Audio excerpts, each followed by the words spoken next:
Good morning, good morning. This meeting is June 25th of the Parks, Arts, Transparency, and Education Subcommittee.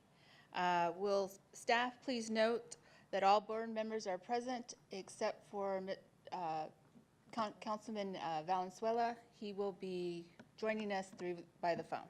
Okay. Do we have any public cards, Penny? We do. All right. May Laura Bartos please come up and please state your name for the record, and you have 2 minutes. Okay. Yes, my name is Laura Bartos. I reside at 5729 North 13th Place in Phoenix. Madam Chair and members of the subcommittee, I'm here with Todd Levitin. We're here on an item regarding Granada Park. I have handouts for each of the council members, committee members. Thank you for the opportunity to speak. Here to voice opposition to a pilot urban community fishing program at Granada. We feel that this program is inappropriate for a park of this size and so heavily used by so many children and adults and school groups. Since this pilot began in January, the conditions at the park have deteriorated. We don't want this program at this park and we want it to go away. We're not against fishing, okay? We're not against fishing. There have generations of people who have fished there for 30 years, and there are 3 generations of anglers. They come to this park to fish and have been fishing. We also have an annual fly fishing group that meets there. So we're not against fishing in general. But what happens with each stocking, the state stocks these ponds with about 500 pounds of fish every 2 months. And when they have done that, we've had 3 stockings over 6 months. Myriad of problems. We have trash and debris all over the ponds. We have dead fish strewn in the ponds, sitting there for 4 days, and we have more fishing lines and hooks that are left there. And these walkways are all around the ponds where children walk, where families walk, where people walking their dogs walk. We've had problems with hooks and lines being left there. Hooks and lines and fishing and casting don't belong with little kids and dogs. One man had to rush his dog to emergency to have 2 hooks taken out of the dog's mouth. One woman just 4 days ago told me she was hit in the face while she was walking around the lower pond with her dog. Her boyfriend had a hook. He stepped on a hook and it almost went into his foot, went through his shoe. We don't need this type of activity going on. The people who fish there that have come in on this urban fishing program, they put hooks in hot dogs, and this has left littering all of our areas. Okay, is that it? No. Okay, we've had vandalism that we never had before. We are bringing a type of person, I'll finish up, that is undesirable element to this park with this. There's no shortage of parks that have this program there. We love this park, and we feel that if it's not terminated by staff within the next 30 days, we want this item on the next agenda, on your subcommittee agenda. That went fast. Okay. Thank you. Thank you. Thank you for the opportunity to speak. Thank you. Todd Levitin? Hello. Thank you. Morning. My name is Todd Levitin. Address is 1851 East Ocotillo Road, Phoenix 85016. I'm actually elaborating on the topic of the fishing over at Granada Park. A couple of things I want to talk about was oversight and some potential mismanagement. Currently, there's only one representative for Arizona Game and Fish to go do spot checks at the urban fishing ponds. This program started at Granada back in January. As of last week, there have been 0 spot checks for proper licensure, as well as 0 spot checks to make sure people are obeying catch limits. We have relayed information observing people catching far beyond their limit, trucking buckets of fish out, and yet Arizona Game and Fish has not been there to do anything about it. In addition, there's 2 ponds in question.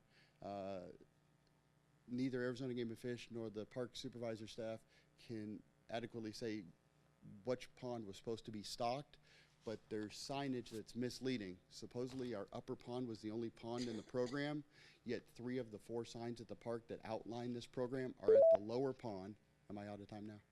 Okay, anyway, with that being said, the main sign that actually outlines the program, gives a map, describes everything, is at the lower pond, yet we've been told they don't want fishermen down there because of the waterfowl, the wildlife, the ducks and everything.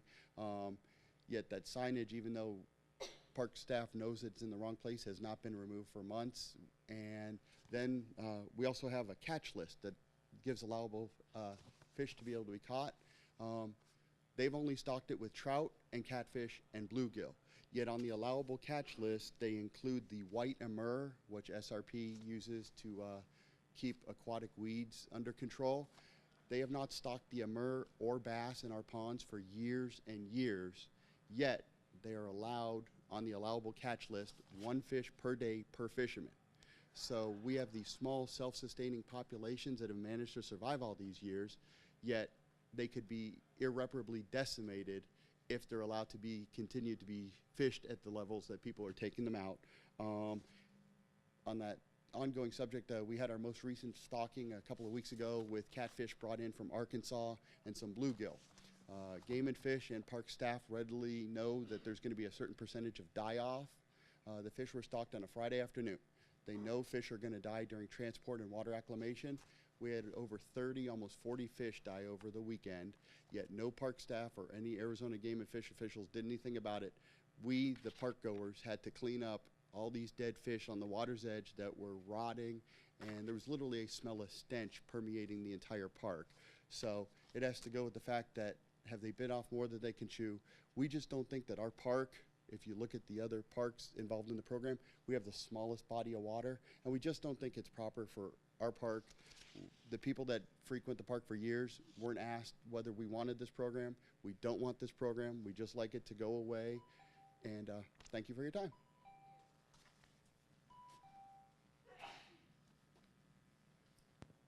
No, it's called. Subject. It's called to the public, and it could be a future agenda. Oh, I was just, this is something I'm familiar about. So thank you for expressing your concerns, and I appreciate your involvement. Can I get approval of the April 23rd meeting minutes? Move to approve. Second? All those in favor? Aye. Aye. Thank you. Motion is moved. Motion carries. Items 3 through 7 are for information only. No presentations are planned. However, staff will be available to answer any questions. Does anybody, staff, can you raise your hand if you're available for questions for item 3 through 7? Mo's back there. Okay, thank you.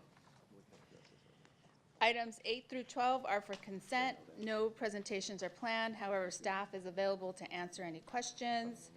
Is there a motion to approve the consent agenda?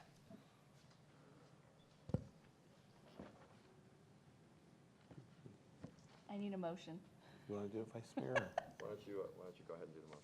And I'd like to make a motion to approve items 8 through 11, holding out 12. I just got a Okay. question on that. Second. All those in favor? Aye. Motion carries. Thank you. Item 12, National Endowment for the Arts, Arts Works Local Art Agency Grant. Is there somebody here to speak on this? Thank you. Gail. Hey, Gail, how's it going? You know, one of the questions I had on this is, and then we talked about it when we got briefed, is the whole events component of it.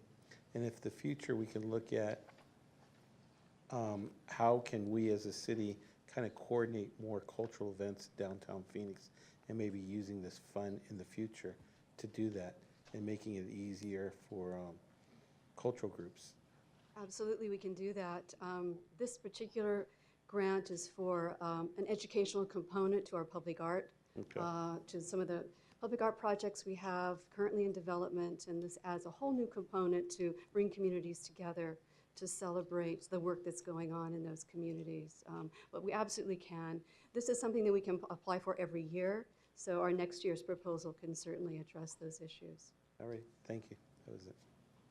So do I have a motion on the National Endowment for the Arts, Artworks Local Art Agency Grant? Motion to approve? Second. All those in favor? Aye. Aye, motion carries. Okay. I get to vote no. Okay. 2-1. Councilman rub it Valenzuela, I'm trying to check to see if Councilman Valenzuela is online. I'm here, Councilwoman. So for the National Endowment for the Arts, are you in favor? Yes. Okay, thank you.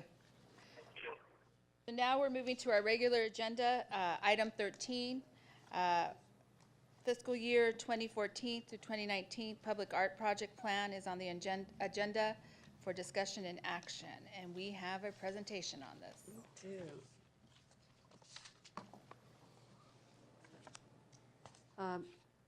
see, you want to start us? I'll start us off. Loading up.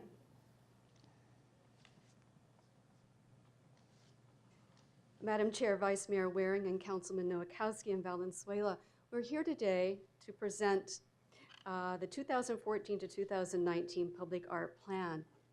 Phoenix's nationally recognized public art program began in 1986 with the Percent for Art ordinance, which requires the Phoenix Arts and Culture Commission to submit an annual public art plan in advance of each fiscal year. This ordinance allows 1% of funding from the city's capital improvement program to be invested in public art to enhance the design of the city's infrastructure. Projects are located at or near CIP projects, and general funds are not used for these projects. So the Office of Arts and Culture Public Art Program Director Ed Lebo is with me here today to present some of the highlights of this year's plan. Thank you, Gail. Madam Chair, Vice Mayor Waring, Councilman Nowakowski, and Valenzuela, it's great to be here again. One of the things that we're very proud of here is we have great artists working locally. We have a great program, as Gail pointed out, but we have a sensational pool of talent that produces these works. And these are some of the creative workers who do this year in and year out. And these are the construction trades. We track the number of workers and the kinds of talents they bring to this, and it ranges from electricians and welders, cement workers, caisson drillers, masons, civil engineers, and you see the whole list there. Over the past, since 2005, we've also been tracking the flow of funds from these capital projects into the community. And about $32 million has been invested in these talented workers. About 84% of that has been contracted to locally and also gone into local project administration. And just very briefly, here are some of the highlights from the past year. We have the Matthew Henson Hope 6 project, for which one of our employees won an Employee Excellence Award in pulling together the partnerships for this. The 67th Avenue Bus Shelters with Leticia Huerta. Fire Training Academy, which just was dedicated a few weeks back, great local artist Tyson Snow. And then we also had Sonoran Desert Drive, a work that the community wanted to be as beautiful along the bridges as the surrounding Sonoran Desert, and then the ground cover project where our local artist Ann Morton involved blanketeers from 22 states, 2 provinces in Canada and overseas to assist the homeless. These last 2 projects, I'm proud to say, we recently received word were named the top 50 public art projects in the nation by Americans for the Arts and the Public Art Network. Which brings me to the current plan. This year's proposed plan is $9.1 million. There are no new projects in this plan. These are all continuing projects. And as you can see, over the last 5 years, there's been a gradual decline in the amount of funds available for Percent for Art programs. And the simple reason for that is that as bond funds diminish, so does the Percent for Art component of that. So with that, I would like to simply highlight what some of the projects are that are coming up. We have 49 projects that we expect to involve commissioning artists. 27 of these commissions are expected to involve Arizona artists. This meets the threshold and goal that the commission sets each year to have 55 and more %. As it is over the life of our project, more than 60% of our projects have been done by Arizona artists and designers. 7 of these projects in the plan will involve planning initiatives or project closeouts.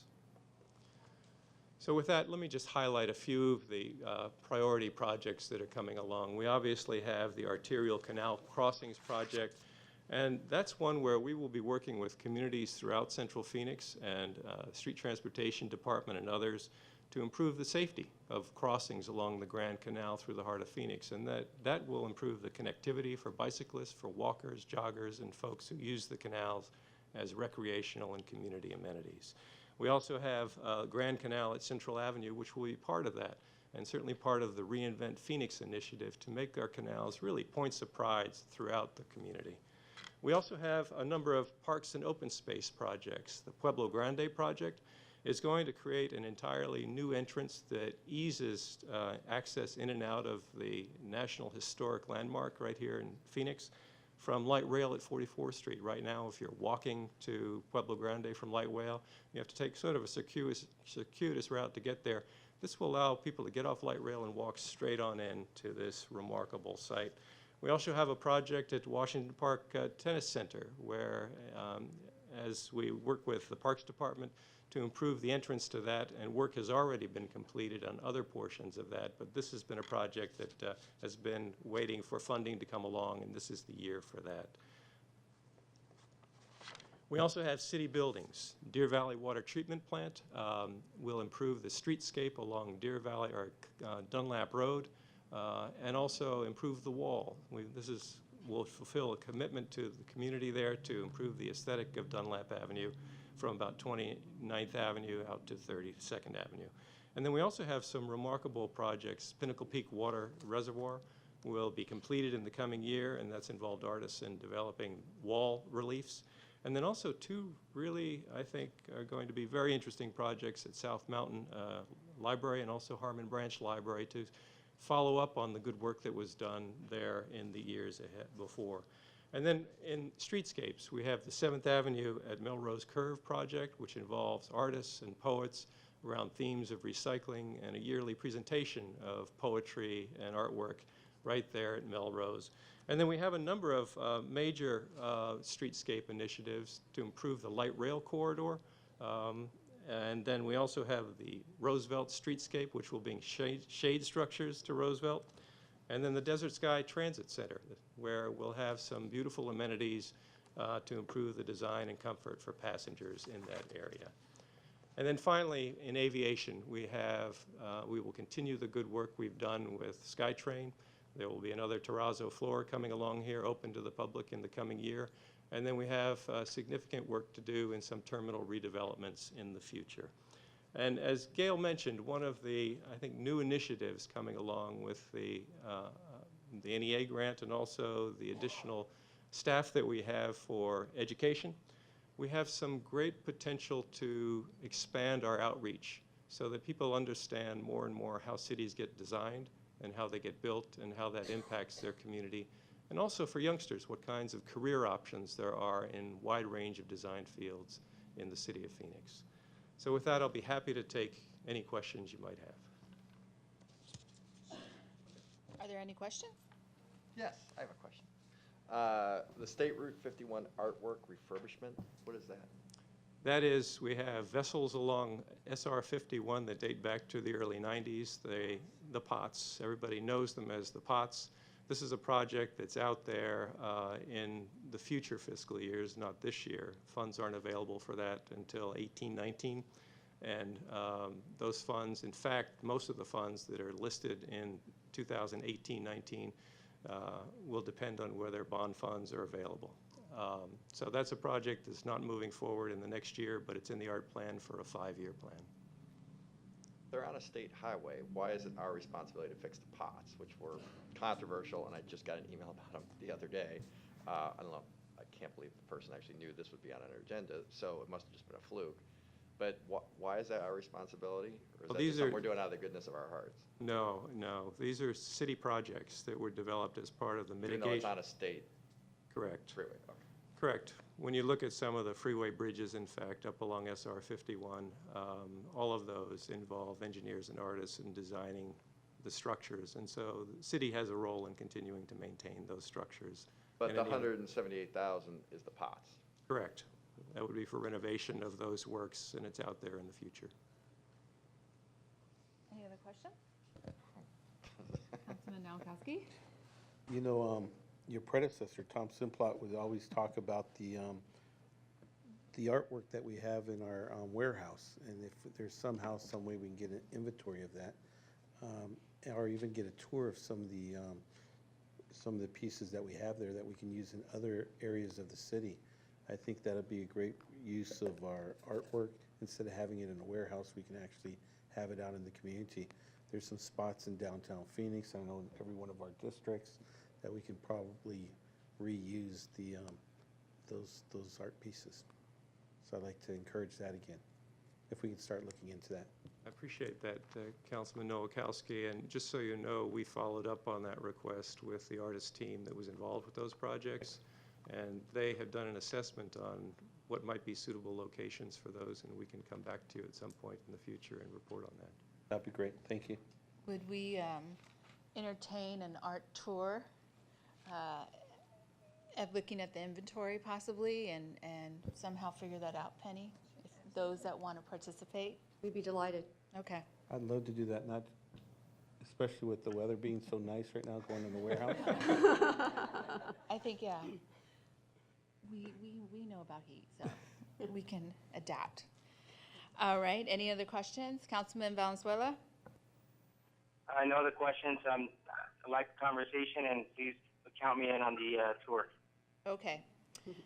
We do have a Donna Reiner. Would you like to come up and speak? We have a card.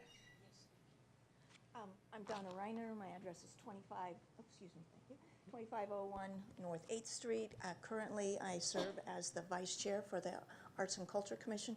But I want to say, as a citizen, our arts program is known around the country. It's actually known around the world. And the rest of the world is looking at us. And I think our staff is doing a marvelous job. And I urge you to support this plan. Thank you for coming. Thank you for giving your comments. What I have to say is I like to thank staff. I've had I understand the importance of arts, and especially in children, but I get the pleasure of seeing our artwork every day when at South Mountain Library. And so when I saw them, I was watching them put actually that piece of art, and I was like, what are they doing, and how is that going to look, and so finally when the final product, and late in the afternoon or mid-afternoon when you walk out, you see the product, and then so many people see it. I also see children enjoy, I didn't understand at first, but I also see children enjoy there's not a picture, but the seats where they can sit and they can listen to a story. Yeah. And I could hear voices all the time, and I was like, what is that? And then finally one day I stopped and realized they were telling a story. And so I see children sit there at times late in the evening or late afternoon when it's not that hot, sitting there and just kind of listening. So I enjoy art. Is there a motion to approve item 13? Motion to approve item 13. Second. All those in favor, please say aye. Aye. Aye. Aye. Those that are not? No. Okay, thank you. Motion carries. Thank you very much. Thank you. We are going to listen to item 14. Grants program is here for discussion and action. It is the Community Arts Grants recommendations. Yes. Thank you, Thank Gail. you. Gail, you're here for a while. I am. I'm pleased to be here. So, Madam Chair, Vice Mayor Waring, Councilman Nowakowski, and Valenzuela, we're here to present the Phoenix Arts and Culture Commission's recommendations for the Community Arts Support Program for 2014-15. Now, the objectives of this program, which we have administered since 1985, are to ensure broad access to arts and culture and to encourage the growth and vitality of our diverse arts and culture community. So this program provides 6 categories of support that you see here on this slide. And this past year, in the general operating support category alone, that's the items on the left-hand side, these have generated more than 8,000 performances, 250 exhibitions, 2,000 classes, and 2,500 school programs. Now that's an extraordinary amount of arts and culture activity in Phoenix. Next slide. And all that is made possible by your support. So we want to thank you for investing in the growth of this program. You know, with over 1 million attendees, the arts and culture sector in Phoenix is a $300 million economic engine that generates $14 million in tax revenue. So that's a return of $20 for every $1 invested through arts and culture program. So thank you again. To describe the categories of funding that we're recommending today, I'd like to introduce Dwight Wall. Dwight is the Office of Arts and Culture Director of Grant Services, and Ashley Hare, who I'm proud to introduce, is our new Arts Learning Director. Dwight? Thank you, Gail. Chairwoman Pastor, Vice Mayor Waring, Councilman Nowakowski, and Valenzuela. Thank you for the opportunity. Our first category is General Operating Support Level 1, and this category supports the largest cultural organizations, those with budgets of $2.5 million and larger. The city is an important source of operating funds for these organizations in these categories. Operating funds are very difficult to get from other contributed sources and very important to the organization's sustainability. The city's investment in and endorsement of the services provided by these organizations help them to leverage critical funding from the other contributed sources. In General Operating Support Category 2 is support for our mid-size organizations with budgets of $250,000 and larger. Awards in the General Operating Support 1 and 2 categories are based on the organization's budget size and the ranking they receive from a community panel that reviews the applications using the established criteria that you see here. In all, we had 24 community individuals who volunteered their time and applied their knowledge of cultural issues, nonprofit issues, education issues, and brought other professional skill sets in the review of the applications in this category. Our General Operating Support 3 category is really a capacity building level. This serves the smaller cultural organizations that have budgets of $25,000 and larger. These organizations receive just a flat $5,000 award. The various general operating support categories are formulated with funding caps, and it allows more funding as a percentage of their overall budget to go to the smaller and emerging organizations rather than to the larger organizations. This is the effort to build the capacity of the organization's programs, their administration, and governance. Our next category is the rental support program. This category we do in partnership with the Phoenix Convention Center, our colleagues over there. They manage Symphony Hall and the Orpheum Theater, and they provide operational support to the Herberger Theater. This category provides special assistance to the resident performing organizations at these venues, which include the Phoenix Symphony, Arizona Theater Company, Ballet Arizona, Arizona Opera, Valley Youth Theater, Center Dance, and iTheater Collaborative. Now I'm going to turn it over to Ashley to talk about the arts education category. Thanks, Dwight. And thanks to the support of the City Council, our office was able to revive the arts education category for a second year. This year also, with my position in place, we were able to not only engage past arts education recipients, but we were also able to assist new organizations in applying for funding with the city. This resulted in doubling the number of applicants for this category, showing a very strong need for funding arts education programs for Phoenix residents. And then our final category is a festivals category. It's another one of our project categories, like the education category, and these two categories require a one-to-one match of the grant award. These awards are based on the rankings the application received from the review panel, and awarded activities include a film festival, a blues festival, Dia de los Muertos festival, and cultural festivals for the Chinese, African, Arab, and Japanese communities. And I'll turn it back over to Gail. So these next two slides, this slide and the next one, we could have maybe the next one actually. These show the 47 organizations providing arts and cultural activities and services to Phoenix residents that we are recommending for support, requesting this. The subcommittee recommend a City Council approval of this grant program. And we'd be happy to answer any questions that you have. Are there any questions from the subcommittee? Councilman Nowakowski. My question would be, who's on the panel that allocates these fundings or these grants? Go ahead, Dwight. Councilman Nowakowski, as I said, we had 24 individuals who served along with arts and culture commissioners for our grant panels. We have a database of almost 200 people that we've identified through the community. We put out announcements in various media requesting people who might be interested in serving as volunteer reviewers to apply. And so we've got a list of folks that we go to. 6 people serve on a panel, and they provide the rankings, as I said, based on the criteria.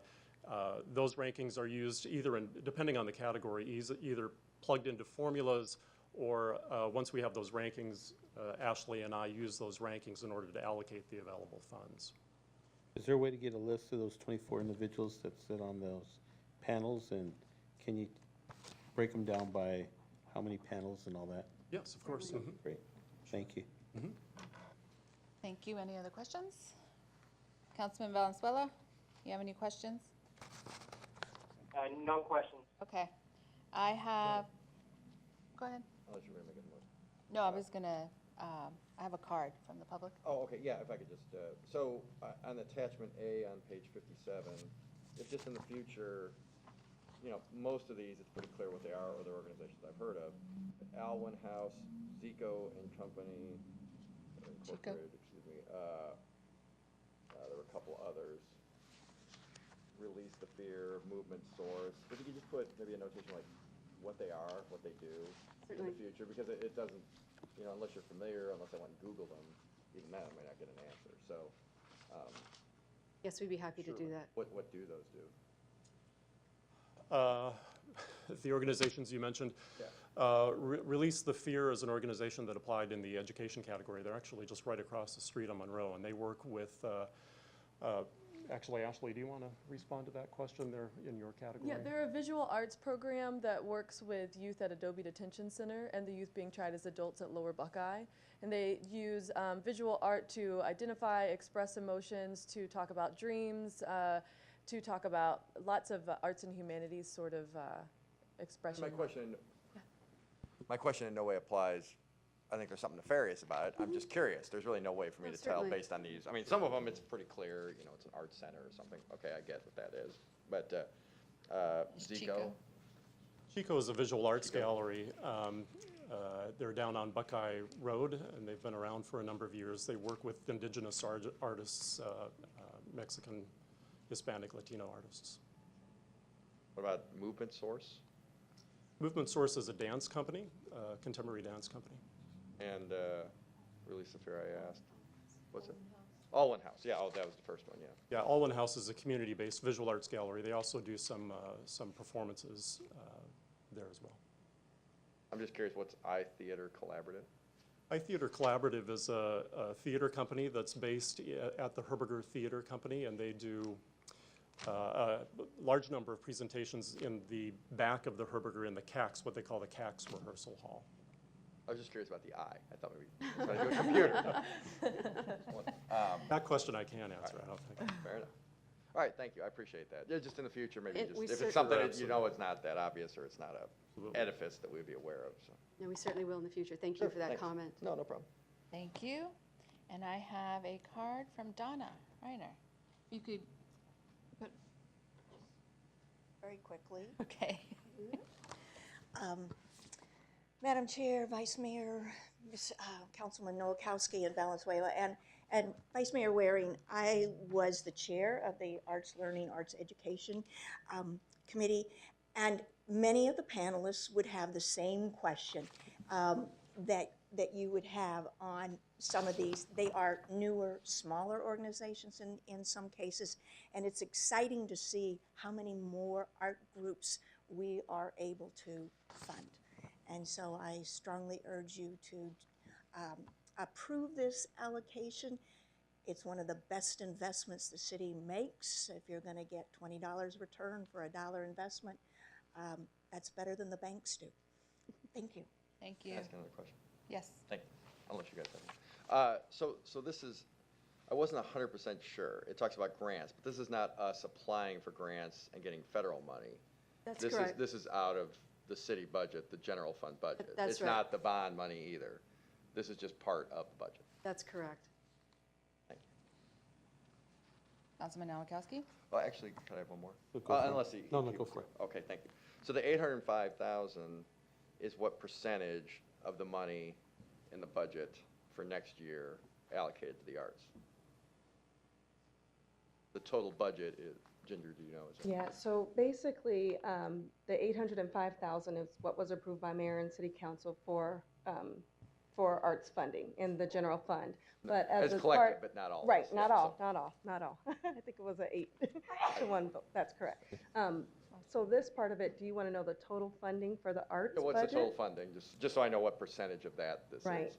So your general fund 1.5. budget is 1.5 million. So it's like half. But we'd also like to note that 125,000 of the 805,000 is coming from Phoenix Convention Center to award monies to those organizations that perform at their 3 facilities. So that's the rental support program. Okay. I have to stop because my 2 minutes is up. Oh, we don't do that to each other. All right. Okay. No, thank you. I appreciate that. That's helpful. didn't realize it was on. Yeah. Councilman Nowakowski? The reason I was asking about the panels, I just want to make sure that the panels are diverse. Yes.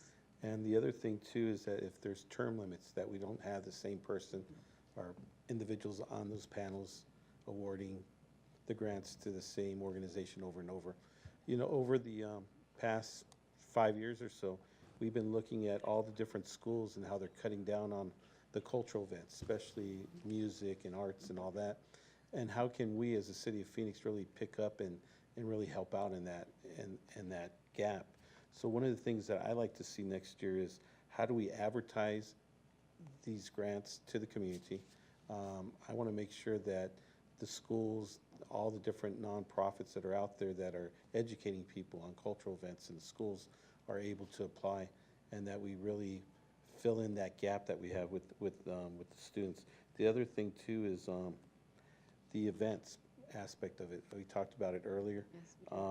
What I like to do is I like to figure out a way that the city of Phoenix creates some type of a cultural calendar where we have cultural events, where you have a Hispanic Fest, a German Fest, a Polish Fest, Italian Fest, where you can come downtown, you can expect some type of cultural festival, that it becomes a norm for the city of Phoenix, and that we can bring all these different cultural groups together instead of having separate events, that we can kind of help organize that and create some type of an organic movement of ethnic festivals and stuff like that. And if we can really use some of this grant money or some of these proceeds to really start to organize that and really build our city up to being that cultural diverse city that we are. We agree. We need to get the word out in a more prominent way about all the arts and culture services that we do offer, and we have some plans afoot to do that. Alrighty, thank you. We have one more question from Councilman Waring. I'm glad you mentioned that because I had thought about it and I wasn't going to ask, but now I'm just curious. So if you're part of the group that distributes the money, are you prohibited from weighing in on your own group? Yes. Okay, so you're prohibited, yeah. So, I mean, obviously, it's not just the longevity, it's if you had some Conflict. cross-pollination. Conflict of interest No, we're policies very apply. conscious of Okay. any conflict of Because otherwise interest. that wouldn't be fair to, particularly Absolutely. the smaller groups who don't have long-standing members. Is that, That's it. okay. Is there a motion to approve item 14? Motion to approve? Do I hear a second? Second. I thought he was All gonna jump those in in on the phone. favor? Aye. Aye. Aye. Okay, motion carries. We have, thank you.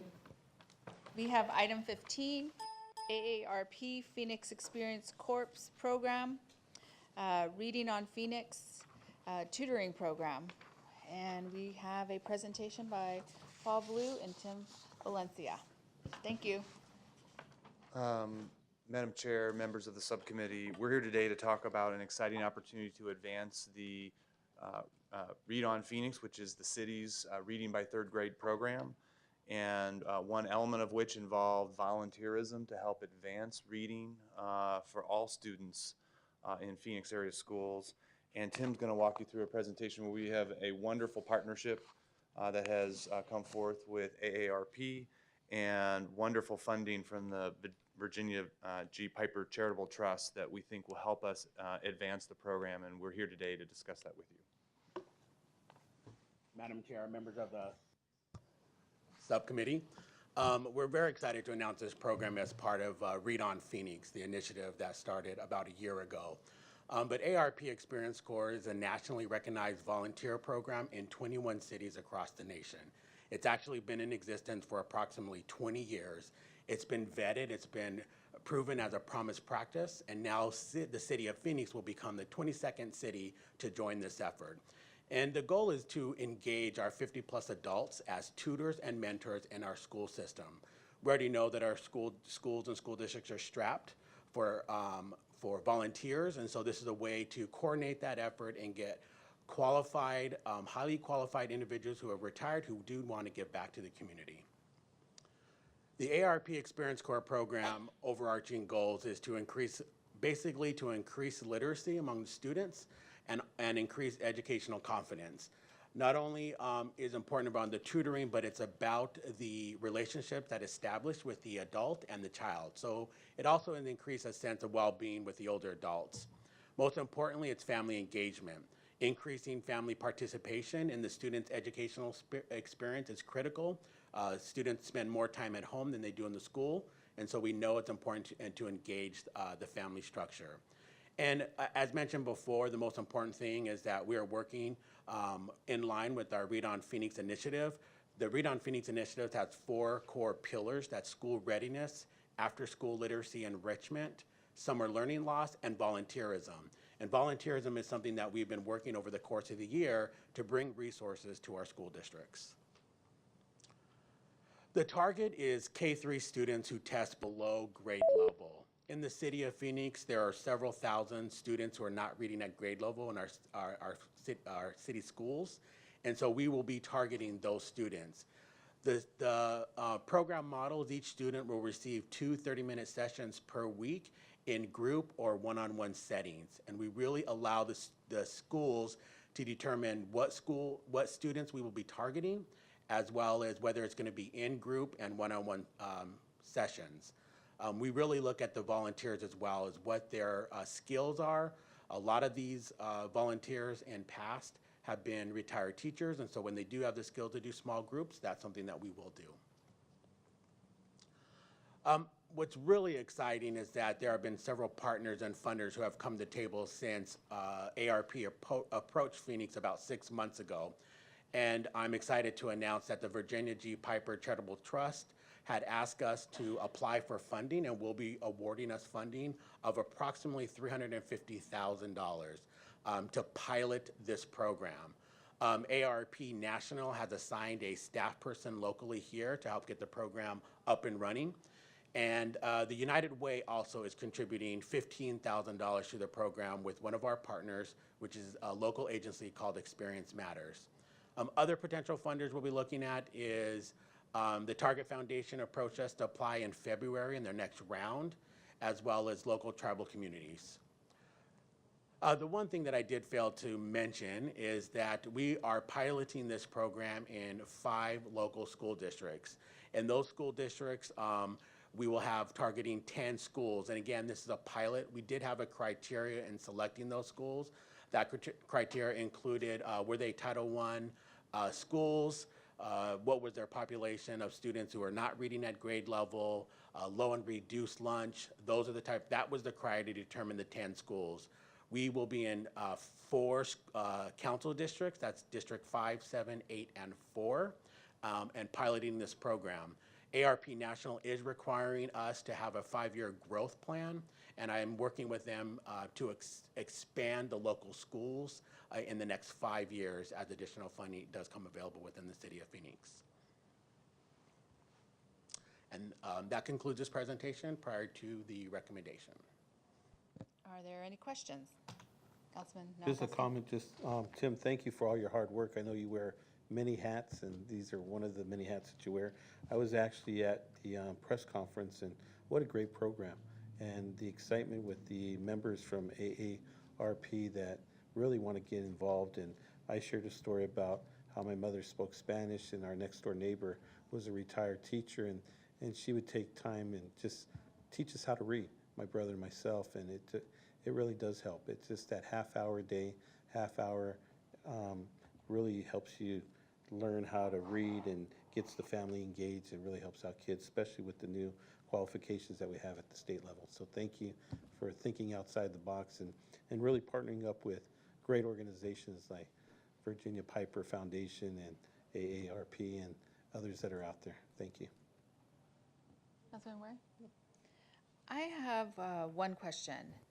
How is this coordinated with existing programs, The Read on city Phoenix, programs? right, the Read on Phoenix initiative started approximately a year ago, and we created a task force of city departments and met over a course of 6 months and created an action plan. So departments that would be involved, for example, would be the library department. We're really looking closely with the library to partner and help facilitate and coordinate this program because they have the resources and they are the experts when it comes around literacy. Part of my growth plan and part of the Read on Phoenix initiative is the after-school program within the Parks and Recreation Department. They've infused a lot of literacy enrichment activities in the after-school setting. Part of ARP in the next 5 years is to go into the after-school program as well. So there is coordination and will be coordination throughout implementing this pilot program for the first few years. Okay, and then I think I heard that there are benchmarks or metrics within this whole Yes. The benchmarks, we look at data, and that is the assessment that the school districts use. So we take the initial benchmarks at the beginning of the year, halfway through the year, and at the end of the year. And it really depends on the school districts. Assessment that they use is Dibbles, Ames Plus, Galileo for those that are educators. And that's the data that we do have to turn in to ARP to show the progress. And then we also share that progress with the volunteers because the volunteers do want to know how their tutoring is going with that student and for process improvement. And this is like a detailed question about kids. Yes. Are those volunteers aware if they're dealing with a student that has an IEP and there's other challenges other than reading is the challenge, but there's Absolutely. And so that's why the volunteers are trained. They have to receive 25 hours of training prior to, and then we also look at their existing skills. Okay. So we would not place a student with a volunteer who does not have that ability. It would be someone like a former teacher who does have that those skills. And Madam Chair, always the school district will be in ultimate control of who's interfacing with their students, and we will be following their lead. Yeah, I was just curious only because I know some of the challenges that students with ADHD face, and reading is one of them, and sometimes they're not aware of what other dynamics are going on when they're getting their tutoring or behavioral issues. So, and what's really good about, oh, I'm sorry. Go ahead. What's really good about this program is we really target those students that we would consider in the education world tier 2, where they're on that cusp of getting to, where it relieves the burden of the reading specialists to work with the students that you're talking about, because that's their specialty. So we want to relieve the burden of those tier 2 students to get them reading at grade level, where then the reading interventionalists and specialists can concentrate on the hard to serve students. Okay, sounds like a great program. Is there a motion to approve item 15? Second? All those in favor? Aye. Aye. Anyone opposed? Motion carries. Thank you very much. Item number 16 is the opportunity to expand reach of Phoenix 11 programming. That is Tony, who is here to present.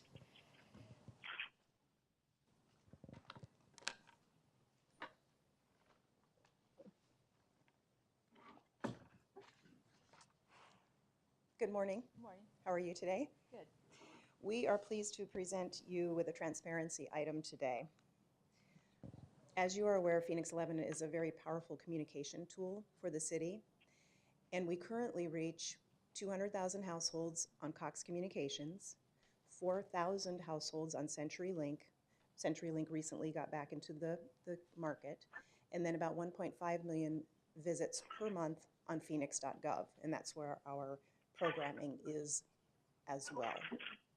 What we're here to talk with you about today is possibly expanding Phoenix 11 programming to over-the-air, or more simply known as antenna or free TV. So when the television stations all moved to digital, and Deborah will talk about this in more detail, there are opportunities because they have more space available. And we do believe that we would be able to partner with one of the stations to be on one of their extra channels that they have now. The possible reach, in talking with the Arizona Broadcasters Association, is about 275,000 additional Phoenix households. So now I'll turn it over to Deborah, who will talk a little more specifically about what this means. Thank you, Tony. Good morning, and thank you for the opportunity. Thank you. Good morning, and thank you for the opportunity, Councilwoman, Madam Chair, Vice Mayor Waring, and council members. As Tony mentioned, we have about 20% of our population that actually uses over-the-air, according to the Arizona Broadcasters. Currently, there's about 23 television stations here in the Phoenix market, and each of those channels have 30 sub-channels. As you can see right now on the screen, there's a snapshot of an example of some of those sub-channels. For example, when you look at ABC 15, and we did a snapshot between the news hour, like 4 to 6, you see that they're airing ABC News, and then they go on to the World News. And their sub-channel during that time is Mr. Ed, Green Acres, I Dream of Jeannie. That's alternative program that they're providing. We are looking at possibly partnering up with the Full Power Television. There's two alternatives, either full power or low power, to provide Phoenix 11 TV. If we go to the next slide, and I can show you the low power television. According to the broadcasters, there's about 10 low power television stations. Each of those stations also have sub-channels. Of course, their reach is limited because it is in fact low power. And this is again just a sampling of some of the channels. For example, the Estrella TV is about 15 kilowatts compared to the Daystar, which is about 150 kilowatts. Their reach, that is equivalent to about 5 miles or so, the 15 kilowatts. The 15 is about a 15 or 20 mile area span in the Phoenix area market. I would like to note, however, that depending on the transmitter and there could be some interference depending on the location with buildings and mountains and whatnot. But again, this would, if we were to provide our programming, this would actually provide it to a sect of people that are not currently watching us on cable. And an important thing to note too is we are here today to talk about issuing an RFI to get more information from the different channels out there on the opportunities that are available. We think that low power might be an opportunity for us because we're only truly trying to reach Phoenix residents. So low power stations, when we've seen maps, reach Phoenix and then few of the outlying cities, where the other full power stations obviously have a much greater reach, the 10s and the 12s. So in summary, technology has increased and improved so much over the last few years that we have the opportunity to provide our programming fairly easily. It's with an encoder and a decoder, and we can provide it over the internet. That's how simple it is now, according to our engineers, where it used to be you'd have to, and Councilman Nowakowski, you're very familiar with this with your radio background. We used to have to, there's transmitters at South Mountain, it would be more technical. However, with technology nowadays, it has improved quite a bit and makes it more simple. So our recommendation today is to ask the subcommittee to allow us to issue an RFI, a request for information, over the summer. We'll get information from all the different stations to learn what the other opportunities are out there. And then we're also going to research with the other cities, because there are a few cities across the country that are doing over-the-air television as well. Okay. I believe Councilman Waring has a question. So we reached 204,000 households now. On right? Cox. 200 on Cox, Yes. and 4,000 on 4,000 CenturyLink. on CenturyLink, yes. And then this would be another 275,000. Yes. So, what, 479,000. So how many TVs are we not reaching? Satellite, right? Would that be the only group that's Satellite is the other piece of this. How many TVs are, how many households? Know the percentage? I don't have that number available right now, Vice Mayor Waring. Okay. I can't tell you, though, if I could interject. The 1.5 million visits we have per month on Phoenix.gov, we have an additional 4,000 to 5,000 people who are going to, on the web, on a monthly basis to Phoenix 11 directly. So that's another level of viewership as well. The interesting thing... I'm sorry, you lost me. Phoenix 11 Pro is also streamed on phoenix.gov. The whole website reaches 1.5 million people. That's correct. That's people paying water bills or When peop- everybody. It's not just watching. We're not 1.5 million. There are only 1.5 million people in our city, so. Correct. It's a That's visit.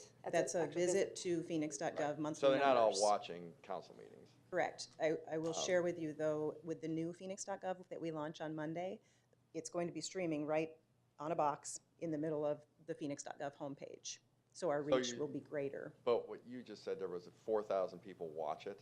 4,000 to 5,000 people, additional to what people are watching on air, visit Phoenix 11 on a monthly basis. And go watch the show. Correct. Correct. So we don't know how many people are actually watching it on TV. Because I think I've asked that before, right? You have, thank you, Vice Mayor Waring. We don't have that exact number and from Cox directly. How much does this, so this plan, if we, let's say we vote for this, it goes forward, we do, I mean, how much does this cost to do it? Does it cost anything? Does it cost? We don't know. We hope to partner with someone to do this, but we don't, that's why we want to issue the RFI to get more information. And then we'll have a better idea what the costs are. And the satellite, so that's a So- non-starter, or that's also something? A comment on satellite. One option for people who do, say, for example, you have Dish, you can select antenna, and that gives you the local programming. So even if you did have a satellite provider for your main TV, if you have an antenna at your home, you would be able to select antenna and watch But you have Phoenix to have the 11. antenna, which I'm guessing most people wouldn't. probably Or at this over the point. air, as it commonly is known. So in some areas, you wouldn't necessarily have to have a high-powered antenna, depending on where you live. Any further questions? Councilman Malkowski? I think this is a great idea. I mean, our mayor really talks about transparency and making sure that everything's on the air, and this is a bigger reach. One of the questions I have is that, have we looked into maybe even partnering up with a Spanish station? We have so many Spanish stations that are out there, and so many people that are actually Spanish speakers that are calling our offices wanting more information. And the other thing is, have we looked into even digital radio? I mean, each radio station actually has 2 other legs now that you can actually do an RFI on that too. So maybe it's not video, but it can be audio, and that people driving down the car or even working at their workplace can actually listen to the council meetings. And the other thing I was going to talk about is is there any revenue sharing that we can actually put in that proposal? I think that we can have sponsorship dollars where if you're going to start reaching to that many people, there might be a value for sponsoring different programs, different shows and stuff like that, where we can generate some funding for that also. And saying that, would those partners actually have some kind of revenue that they have, commercials or whatever, or sponsorships that would have to be approved by us also? Because I don't want some type of infomercial that's anti-whatever we're voting on actually be airing on that during our council meeting, or people buying advertisement that's lobbying against an issue so that we're on. So we need to make sure that all those things are in there. Correct. We will include that. The vision that we have, but we will learn more through this RFI. The vision that we have is what currently is airing on Phoenix 11 would be airing over the air. Same exact programming. We currently do not have advertising on Phoenix 11. Okay, thank you. Michael wants to stitch some logos on his shirts, look like a professional golfer. He'll get a hat with a visor, maybe a NASCAR guy will get the whole outfit. So can I? Go ahead. Oh, thank you. I appreciate it. I'm fine with the advertising thing. I respectfully disagree. If people want to advertise against an issue and say how stupid we are during a commercial break, I'd be fine with that.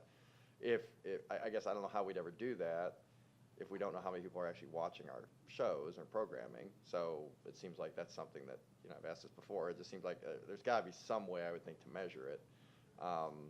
I would actually argue that before we do anything else, including this, you might want to find out how many people are actually watching and stuff on TV. I'm guessing, my guess would be it would be no more than people watching it online at this point. I think, and I'm just guessing, more people have access to television than have access to computers. I think it's like 2/3 of the people in the state have access to the internet.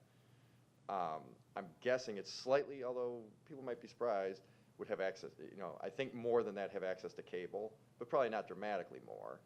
But I just, picturing consumers, if you have the internet and you know how to use it, it's just so much easier to go. You don't have to watch it whenever it's showing, and et cetera. But that might be the first place you'd start. I definitely think, if people want to advertise, I think the prohibition or restriction would be whatever's on network television. If they're taking the ads, I'm not sure why we wouldn't. If candidates wanted to advertise, that might be your best source of revenue. So I guess I just wanted to weigh in a different thing, but if it offsets some of our costs, that would definitely be of interest to me, because what we spend on this, like $1 million a year On, on the TV station. yes, about $1 million. Yeah, I mean, if we could cut that to 400,000, that's money that could be used on something else. So my understanding is that the intent of this is to, it's for transparency purposes and to expand, to get information out to a larger audience.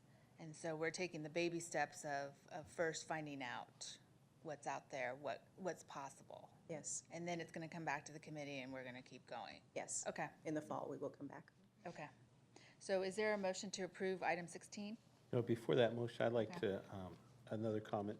The quality of our shows, I mean, we got great shows, but if we're going to start to expand, I think we're going to have to look at the costs it's going to cost for an engineer to make sure that we can transfer all that information. So I think there's going to be added additional costs that, I mean, we want to be out everywhere. We better have quality programming. We better have the best shows that are out there, and individuals in the staff that it's not shorthanded, that you're wearing five different hats, that we have individuals that are qualified, that we have staff that's there to do the work. Because sometimes it sounds like a great idea, but then when you're given the project to do, you just don't run out of the people to help you to put it on. So I want to make sure if there's a budget of additional staff, because you're going to have some type of an additional staff, just to the engineering side of it, and even the producing the programs. I think we would need to have some quality programs on the air. Michael wants to know when we first start doing the city council version of House of Cards. That's what everybody's looking forward to. So we had the British Parliament version, then we had the congressional version. He wants to know who's playing him. He's got a lot of questions about this. We've talked offline. We got to get ratings. We got to get ratings. Approval. I make a motion to approve. I think it would make a great reality show. There is a Day and the night motion. of Councilwoman, I have a comment. The second season. Councilman Valenzuela? Yeah, I appreciate it. I do appreciate the time on this particular topic. It's very important, obviously. It is about transparency, but a little bit more than that. This is an opportunity to, and I want to take a moment just to commend the Phoenix 11 team, the entire team. They are, like every department that we have in the city, they are understaffed. They are incredibly talented. They're incredibly committed.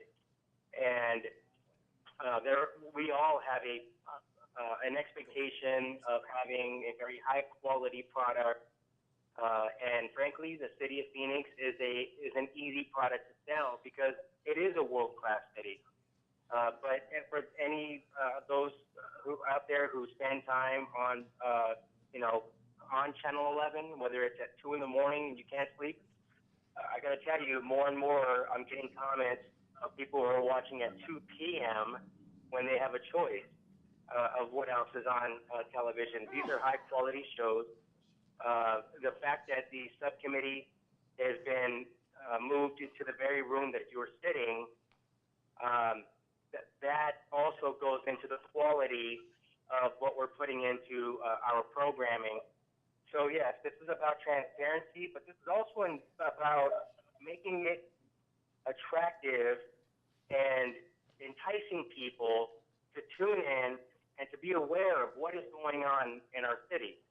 Yeah, I don't know what the numbers are exactly from 1 month to the next as far as viewership, but I do know that I'm getting more and more people coming to me telling me, hey, I caught the council show, or council, I don't mean to call it a show, but I called I caught the council meeting on television, or I caught, this television show. I think most of us have a television show. All of us have the option.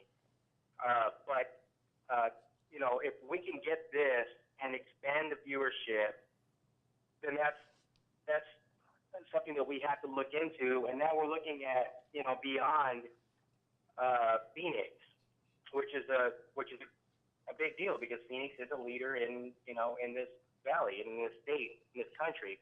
So I think this is an important step. I think we would be trusting a very capable, small group in our Phoenix 11 staff. I do appreciate the previous comment of looking into, figuring out if we are capable in terms of staff, because, maybe we do have to look at that. Maybe we do need an extra person or two, or not. Yeah, I do know that every department in the city, virtually every office in the city is understaffed at this point. And that's just due to the climate and being as efficient as we possibly can. So I am supportive of this. I think on one hand, it's about transparency. On the other hand, it's inviting people in.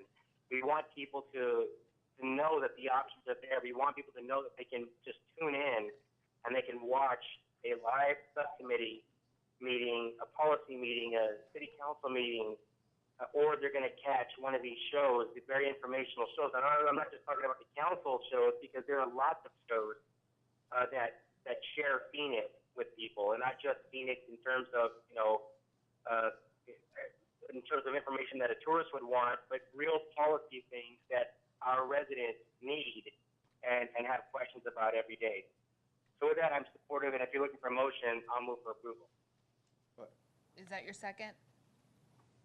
What's that? That's the second, Did someone right? already put a motion up? Yeah, Councilman Okay, well, Nowakowski made a motion. I'll second the councilman's motion. Okay. We do have another comment. So part of the reason I thought it might make good sense to figure out, we're basically talking about sort of doubling the number of people who have access to this. Basically, that number's almost worked perfectly. But we don't know how many people are watching what we already have. At least if we knew how many people are watching what we already have, that might be a good barometer of what we might expect. Part of the reason I asked about cost, I understand you don't know right now, if this costs us $300,000 and we find out we're only reaching 2,000 people with our current programming, we could hire limo drivers to drive discs of the shows to these individuals' houses. It might not be a productive use of money. I'm all for transparency, but at a certain point, we could have the sessions in people's living rooms, if it came to that, for probably the same cost. So we don't want to do something that's penny wise, pound foolish. Can you watch one thing that I meant to ask earlier? Does our show, whatever, the council meetings, et cetera, does that stop, our programming, does that stop at the border of Phoenix? Or does it spill over into, if you're in Tempe or you're in Scottsdale? Part of the reason I ask is, so let's say the parking at the parks. That's of interest to people who don't just live in Phoenix, because obviously, and that's what we want, we get people from Scottsdale or wherever coming to our parks. They may not hear about it if they don't take the paper, but they might catch it on our shows. So how does that work right now? Most of the other cities have their own city stations, just So in like the spots we do. where we would have our stuff, they have their stuff. Correct, but we share. So an example is Sky Harbor produces a show, and we share that with all of the other cities, and they air that.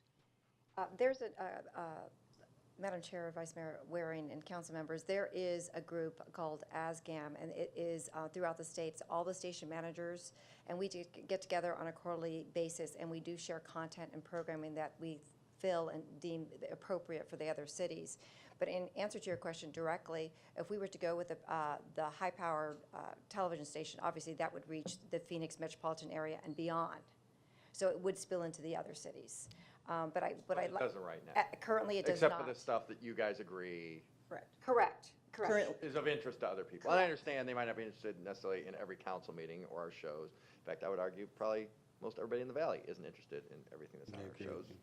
especially ours. But like a topic like sex trafficking, Yeah. a topic like domestic violence, a topic that's, that impacts and affects cities across our particular metropolitan area. We did a simultaneous for the very first time several years ago with Arizona Broadcasters, a simulcast on crystal meth. And that was very, very productive. It was the first time they had 100% stations across, not only through the government channels, but as well as regular high-power stations as well. We simulcast that particular show, so it can happen.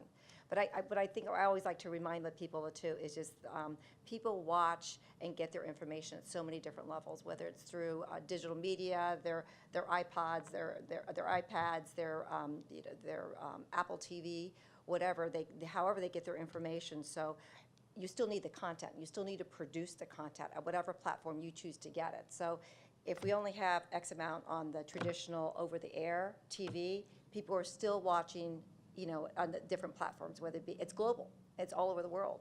And we're finding, especially when we met with Arizona Broadcasters, a lot of people are still liking the traditional TV because they're just the basics. It's number one, it's free. I mean, I don't know about you, but my Cox cable keeps going up and up and up. And we've bundled and we've tried and whatever, it just keeps going up and up.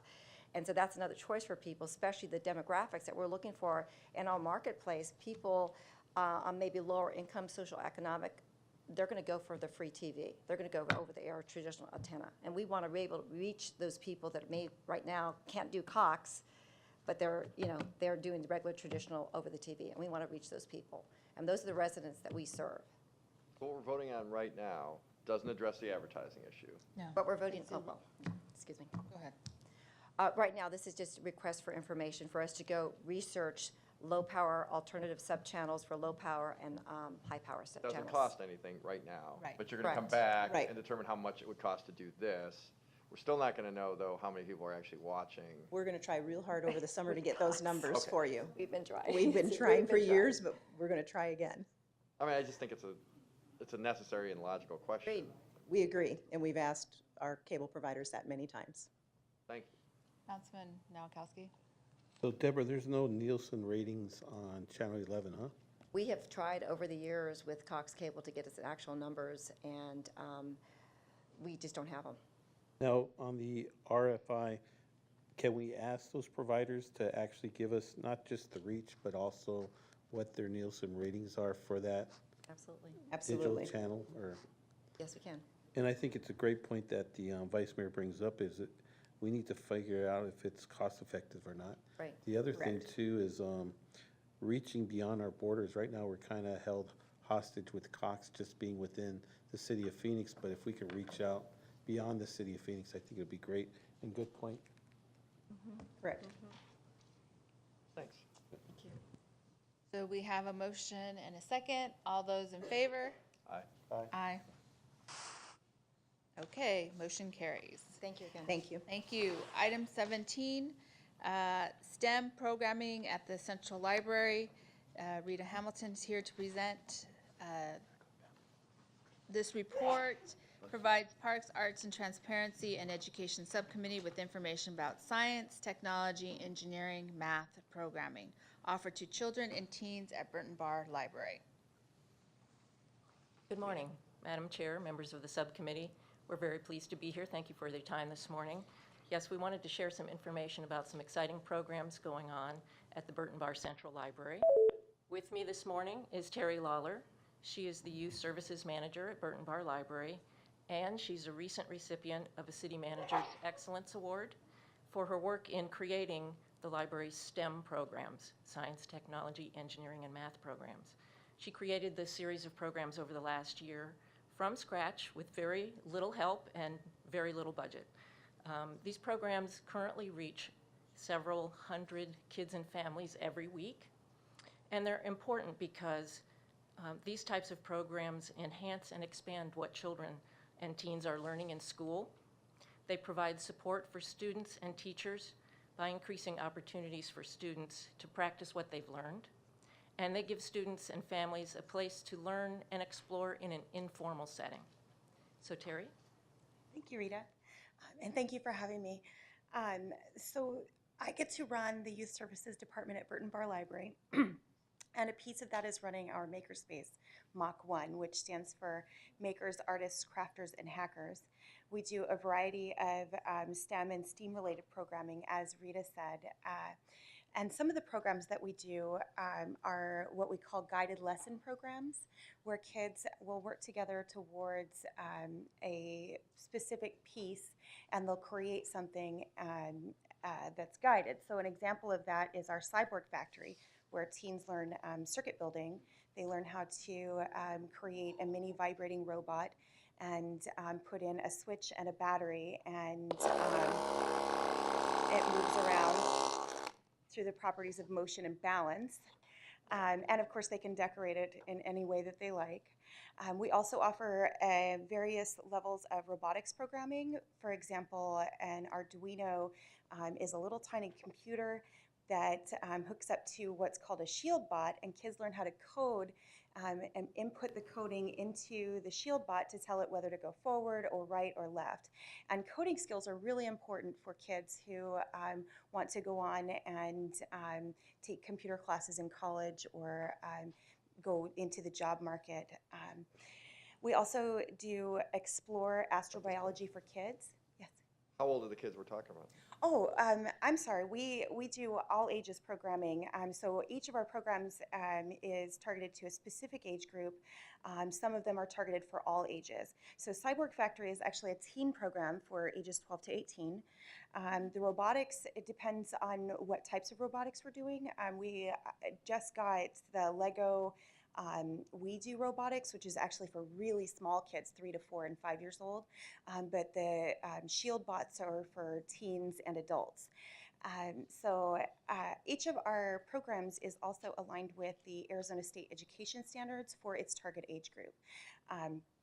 The Explore Astrobiology for Kids is a NASA-based curriculum that we do in a monthly program that's targeted for kids ages 7 to 14.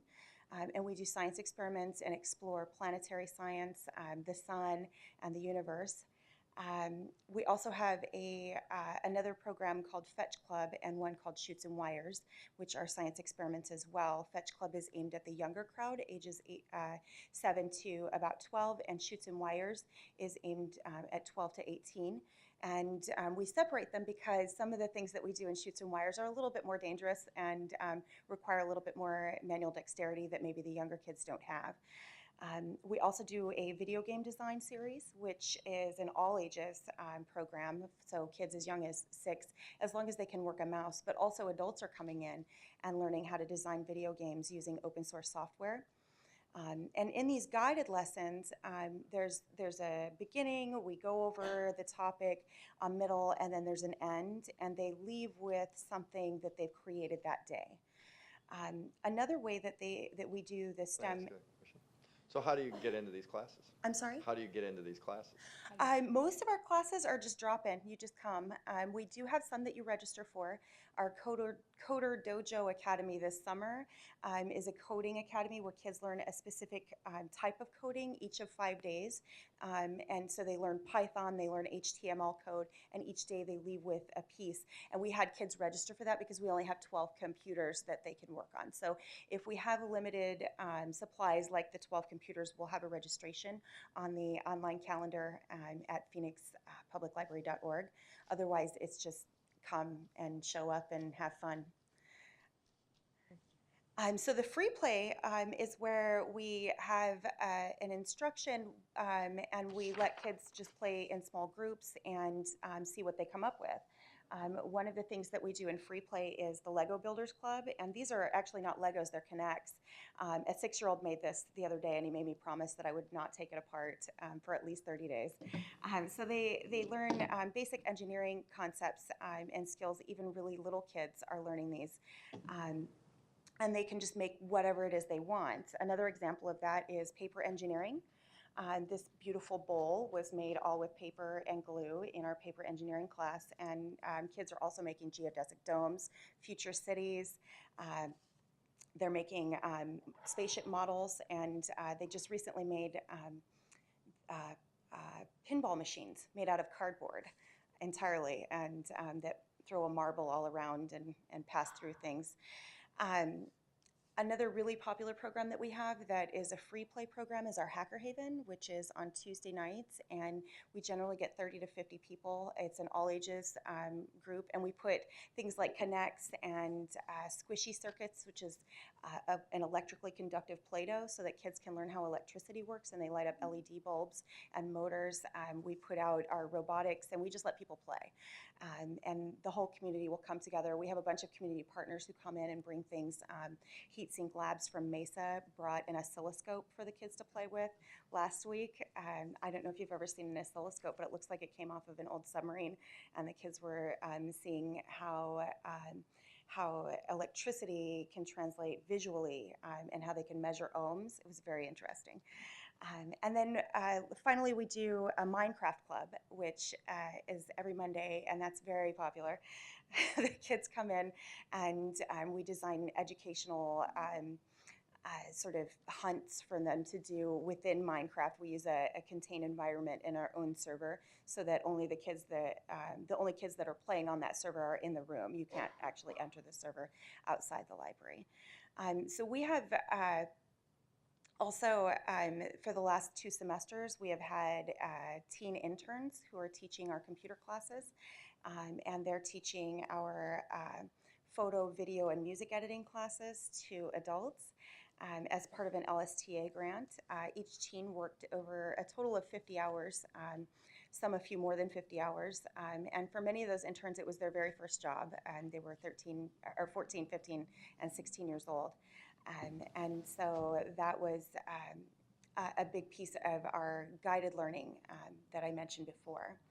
And then lastly, just some upcoming information. We're recruiting makerspace coaches, adults who will come in and share their knowledge and expertise. We're particularly looking at some people to come in and teach 3D modeling and to work on some community 3D projects and maybe create some large installation art pieces with that.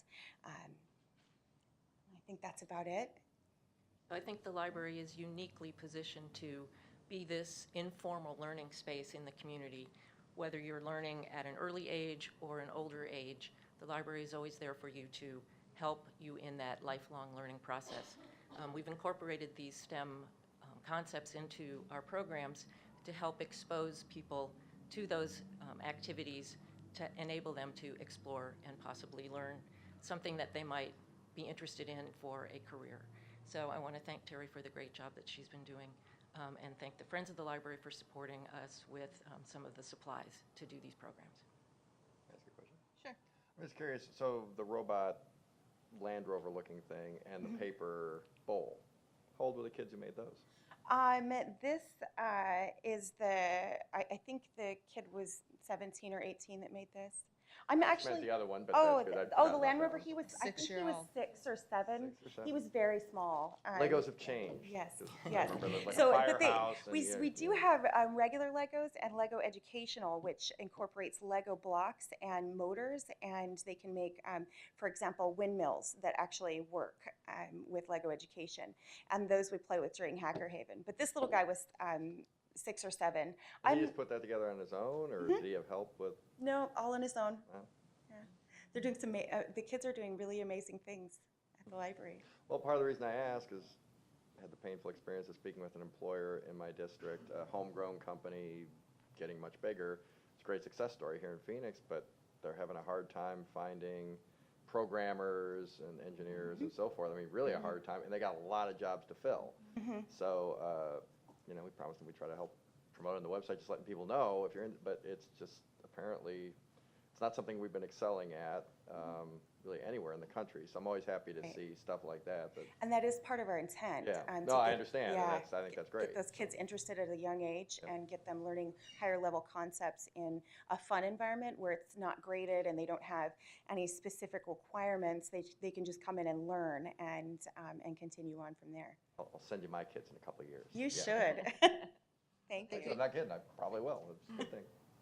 Well, it's an environment for them to explore without having any pressure to excel. And it gives them a chance to fail and rebuild and then be successful. And I think these type of programmings help those that struggle in the traditional way of learning explore and demonstrate that they have the ability to learn and excel. So these programs I understand very well. I didn't realize you had a Minecraft club since two of them actually.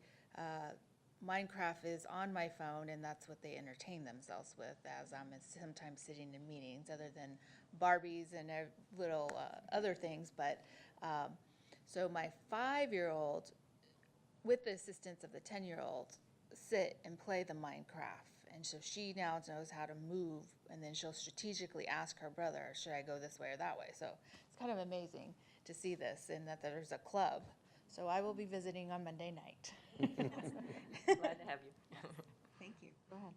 You know, with technology, I mean, things are changing. We got ebooks, and we have libraries that are limiting their spaces on the books, but now we're putting in programs. And, you know, with the Central Library, the Bar Library, you have a space for teens, you have a place for entrepreneurship, you have a place to register to go to college. I mean, we're really using the library as a whole different center now. It's not just a place to check out books, but it's a place for young people to experience their future careers and actually get information on how to register to go to college and stuff like that. So I really want to thank you for looking into the future and how our libraries, I think this is going to be a model for most of the libraries throughout the country to look at, that it's not just a place where you go check out a book, but now it's more than that. It's more of a heart of the community, it's more of a community center, and you even have workforce development in some of our libraries where people are actually going there looking for jobs, being helped to fill out a resume, and being trained. So I want to thank you for all those creative programs that you have out there too. Thank you, and I'd like to thank you for articulating our mission so well to all of our residents. So thank you for your support. Thank you. Appreciate it. The next item is item 18, a PAC program update. This is for information and discussion.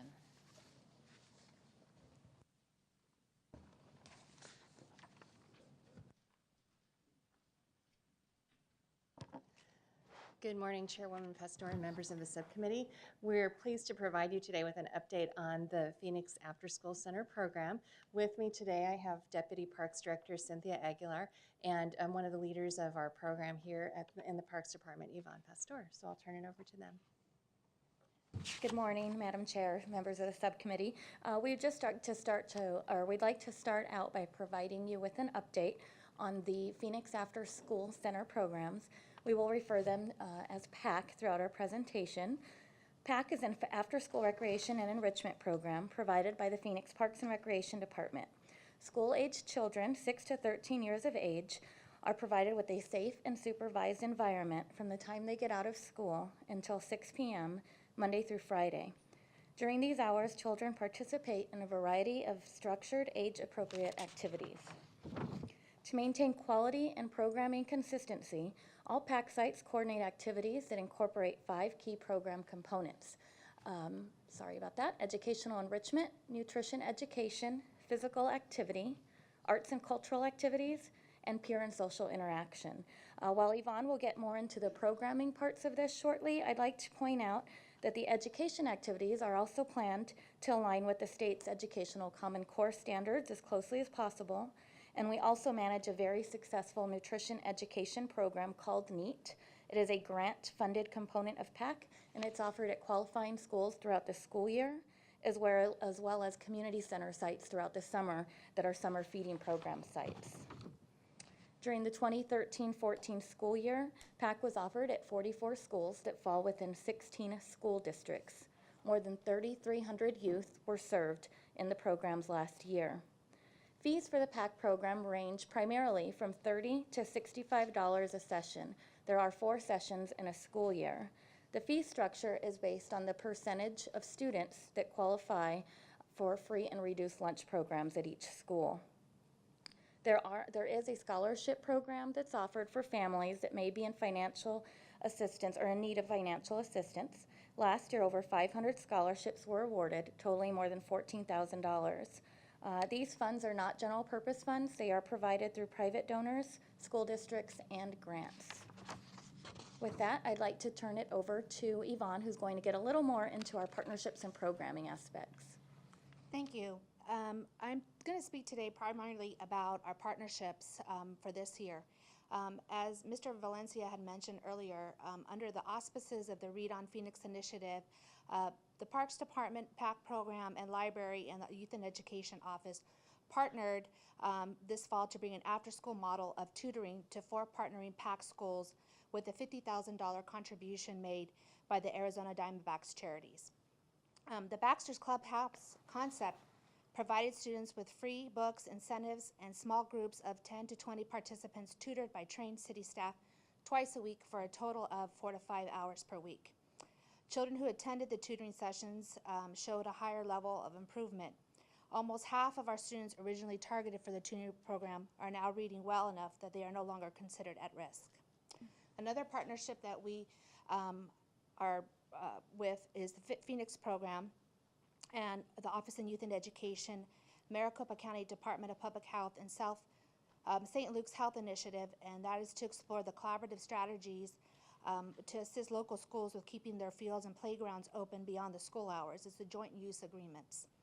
The open playground concept would give children and community members in low economic neighborhoods a place to play and exercise during the after-school hours at a relatively low cost. Also through a partnership with Fit Phoenix and Phoenix Children's Hospital Fit Minutes program, all the PAC participants' physical activity was tracked for the year. For the program period reported of August 2013 through May 2014, a total PAC miles achieved by all of our participants was 521,000 miles, equivalent to 37,733 minutes of physical activity in a year. Another partnership that we are very proud of is in collaboration with the Office of Environmental Programs, PAC partnered with OEP and the Public Works and Water Services Department to provide PAC participants with educational programming regarding air quality, dust control, recycling, and water conservation. A total of 97 program presentations were completed. And lastly, we are very proud of our partnership with the Arizona Center for After School Excellence. Arizona, I'll refer to it as ASCASE, is one of 47 statewide networks under the Charles Stewart Mott Foundation, providing resources to the community regarding the out-of-school time programming. Here, Arizona Center for After School Excellence is working at a statewide level with city, county, state government agencies. Our staff development, we have currently 120 plus part-time staff, and we take staff development very serious. We provide year-round training. They're provided monthly trainings on a variety of topics. During the fall, winter, and spring breaks, additional training opportunities are also provided. This past year, our staff had 5 days of training with a consultant, Dr. Gail Gorky. Over 30 PAC staff were able to attend the Arizona Center ASCASE statewide annual conference for out-of-school time youth workers. And lastly, our staff are trained annually on the child safety guidelines to ensure that every child is physically, emotionally, and mentally safe in our programs.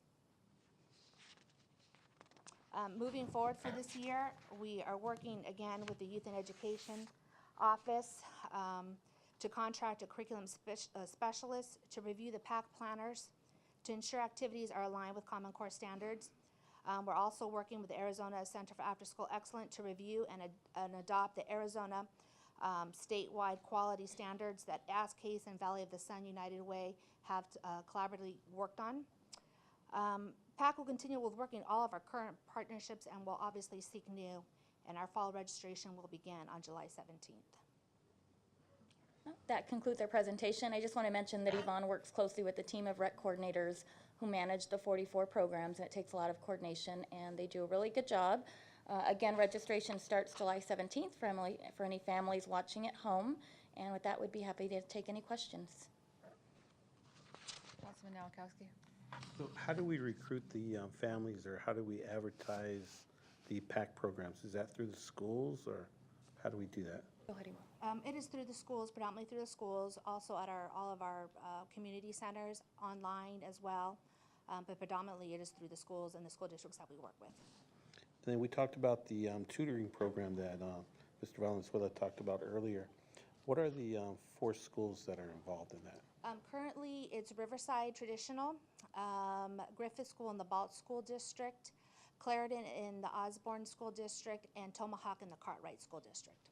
And those schools were selected based on GIS mapping and reading levels, and is really under the auspices as well of the Move On with Reading state legislation.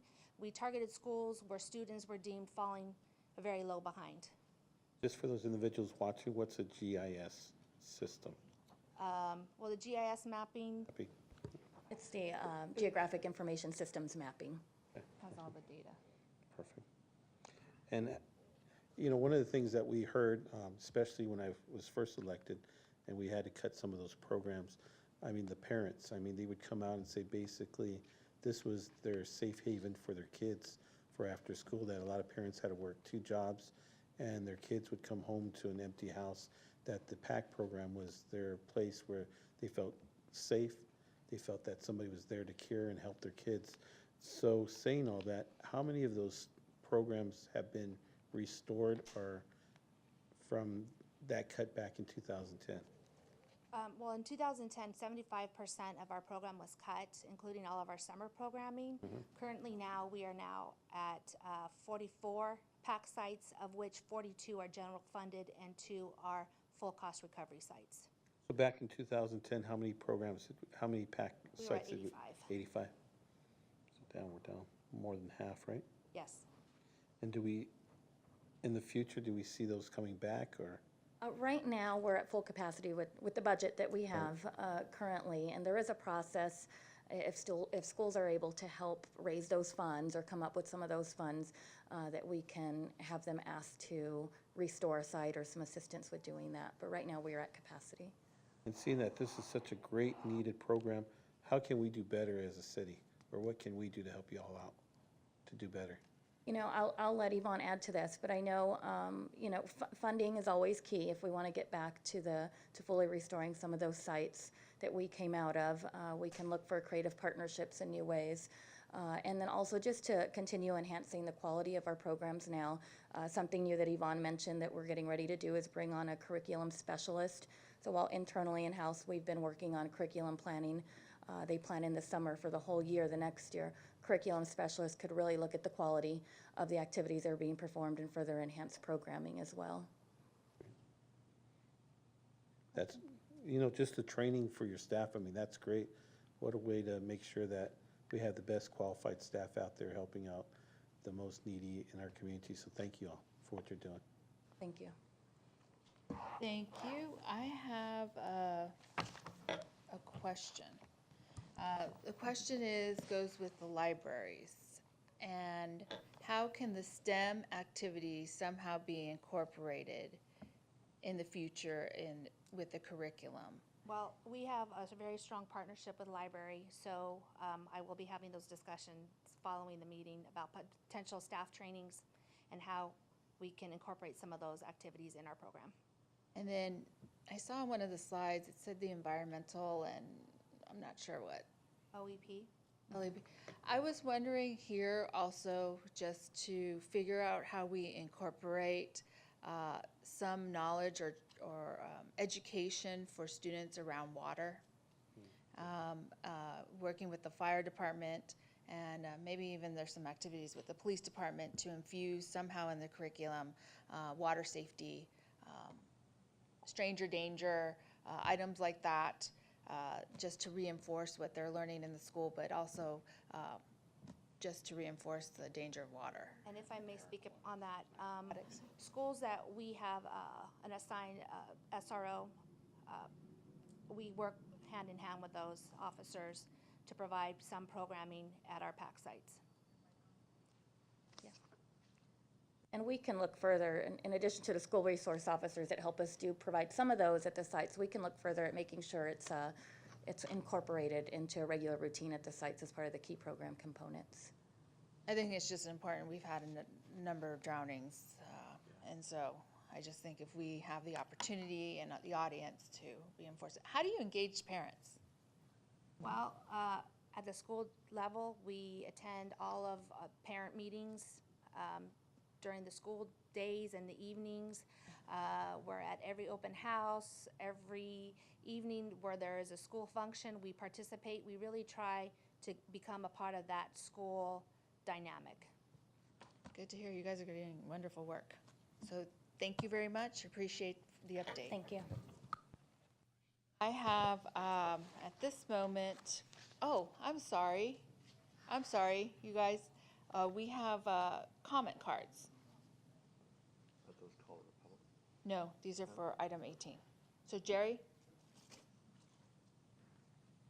Van Gass? Hi, Jerry Van Gass. I wear more than one hat. I'm a nutrition coach at Chaparral High School for track and cross country. And several years ago, we were embraced with the a resident, most famous track and field athlete in history, Jesse Owens, lived his last 9 years here in Phoenix. And the family, we went down and remodeled the clinic named for him on Baseline and Central. And the family got wind of it and consequently entrusted us with the medals from his house. And Councilman Waring was the first time I met him. I had the medals with him at the eye opener up on Hatcher, and he got to see him along with our new police chief at the time. So as part of the Jesse Owens, Mr. Salim here, oh, he left. There he is. He's always running too. Helps me. We go around, show the medals at track meets, other events, senior softball tournament up at Rose Mofford, about 20,000 people a year. And part of our Jesse Owens project out of the clinic is to go to Junior Olympic meets, take fruit, just encourage the kids. And so this year we thought we could help out with Fit Phoenix, and we donated the money for the use of Phoenix College for that meet, the Hershey's track meet. And I got to tell you, I was totally disappointed. There was no promotion, there was no coordination. Sixth largest city in the country, we had 70 entrants. And the state meet was out at Peoria. The place was packed. And here's the Phoenix contingent, smaller than all these neighboring cities. Scottsdale had 500 kids came out. And you know, what's really sad is the only article that was in the paper about it, the meet was on a Saturday, the article was on Friday, 2 days after the online registration closed. So I mean, you know, if that's what we're projecting, these kids are not, and we've got, Lord knows, we've got more than enough competent people out there, ex-coaches, that with the burgeoning charter schools, there are kids looking for these things.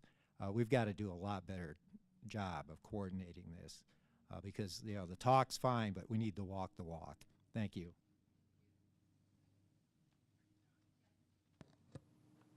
Sarakowski? Hi there, Tim Sarakowski. Good morning. I'm trying to see if we could incorporate all of this into taking some of the shuttered facilities at the parks and reopening up some of those facilities and consequently having kids come down there and really have the experience of going out, receiving an education, and then going out and doing activities in the park system. Have you guys thought of doing anything of that nature yet?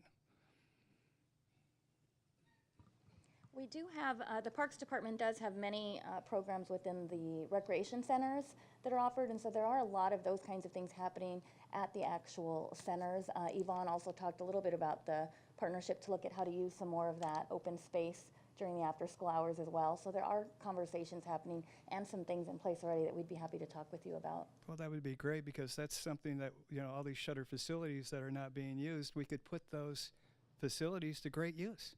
And it seems like we're not even using the facilities to put kids in the situation and go where they should be going. Look, health is something that has to be instituted. Health is not something you do 3 days a week. You have to instill health in kids.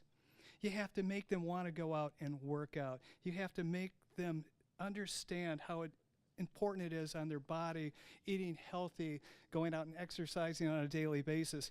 And if they're not getting that and receiving that message, then all the money in the world that you guys spend in all these different programs, it's for naught. You're just it's a waste of money. So I understand all of this, but for example, all these closed facilities at all the parks this summer, we could have kids down there doing stuff. I mean, when I was a youngster, I used to go to the parks. They used to have programs down at all the parks so you could do all these different things. But we don't do that out here. And I think we're talking about fit kids, and we're talking about all these other individuals coming out there and really want to get them fit. Are you really doing it? I mean, all this stuff is great. But if you don't have numbers and you're not instilling the correct thought in all these kids, you're just spinning your wheels. Because we are in a diabetic and fat society. That is the true essence of America any longer. And we need to get these kids that are 5 and 6 years old that are diabetic, we need them to be out there getting healthy and having good lifestyles. Because once they're healthy and have great lifestyles, they're going to be better citizens. They're going to be wanting to become involved in everything. They're going to see that their city really cares about them, and they're going to be wonderful in the end. Thanks. Just to comment on Tim's. It's on. You turn it off. Yeah. Basically, to comment on what Tim was saying is that I agree, Tim. I mean, we talked about all the cuts. I mean, we were talking about 85 PAC programs, and we're down to 44. I mean, if we had the funding, if we had the resources, all those centers would be full. All those centers would have PAC programs, and we're trying to find those revenues, but we just don't have it.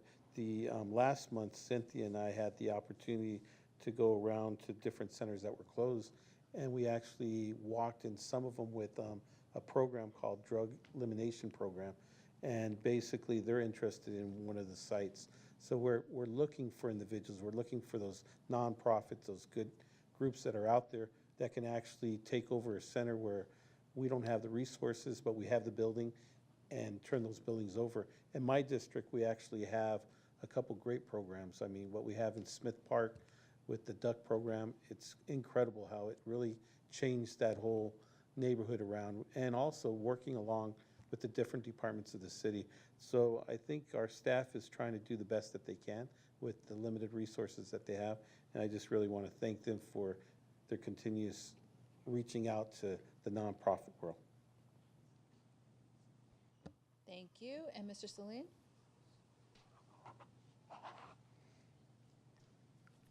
First of all, I want to thank our Creator.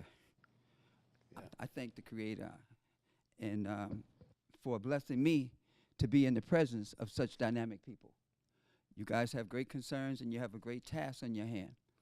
And I want you to know that I appreciate the fact that I've been invited to speak to all the recreation directors and workers to the point that they've made a request, and I have all the documentation, that I be allowed to come back to those different locations and motivate and inspire youngsters to the extent that they need to be inspired and motivated, and also staff, and also parents, what have you. So I'm concerned about what I call the ice cream parlor approach. There's a flavor for everybody. And when we open the crayon box, we need to see all the different colors in that box. If there's colors missing or cultures missing, then we're not doing the best we can do to practice collaboration at its maximum and inclusion at its maximum. So what I do, I go in and I motivate. I go with Jerry. We go out to different schools, Chaparral, whatever. I was really upset when I saw the 16-year-old going to jail because he had raped several people, and this youngster could have probably gotten help early had somebody been able to work with them and motivate and know how, because a lot of us do not visit outside of our own categories, our own neighborhoods. We don't go. We're afraid. But I go among all people.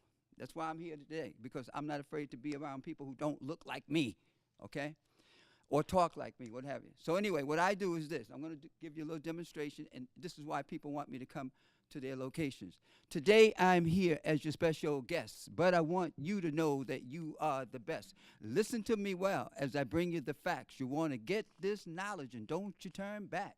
Learn to write and learn to read, because one thing for sure, we will all succeed. My name is Habibullah Salim, and I'm about building self-esteem. I'm going to do one more.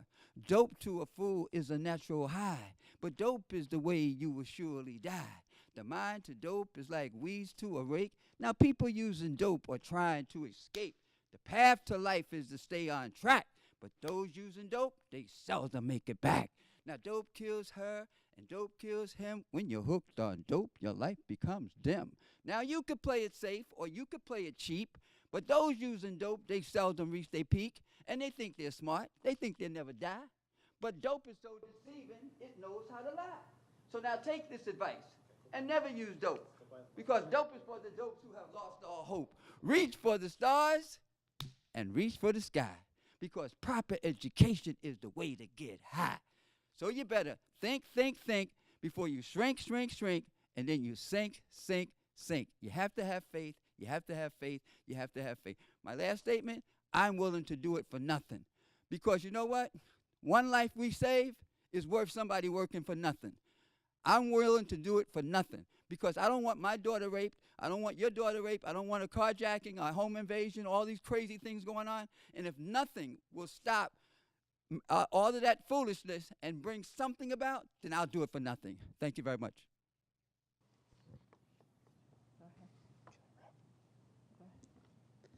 First of all, I just want to thank you. Thank you for being that mentor and going out there and educating our. By the way, Absolutely. I want to meet with you, and I want to meet with Ms. Pastor here, and I've been hearing great Vice things Mayor. about you as well, because you've been on that council for quite a while. Oh yeah, Jerry gives me very positive feedbacks, and we love you guys. So I want to be able to meet with you. The only thing I'm asking you to do is if you could teach him a rap, our vice mayor. I would Our definitely next do it. council meeting. I would definitely do it. It's not my strength, but I appreciate it. Thank you for the night. Sometimes our weaknesses is what we need. But just a follow. I'm just happy I found the two people that like me. Thanks, Jerry. Thanks, Tim. It's a long search. All right. Basically, the concern I have is about that meet that they had at Phoenix College. Can we do some type of follow-up and maybe report at their next meeting what really happened? And I know that the Fit Phoenix is a great program that our parks is using, and many people have been part of. So we just want to make sure that we get the word out there to those individuals on all the great programs that we have out there. Thank you. Absolutely, Councilman. The program's coordinated, the Fit Phoenix program is coordinated by the Parks Department, so we'll be happy to follow up on that. Well, thank you, ladies. Doing a great job. Thank you. We have now called to the public, and I have one card, and it's Greta Rogers.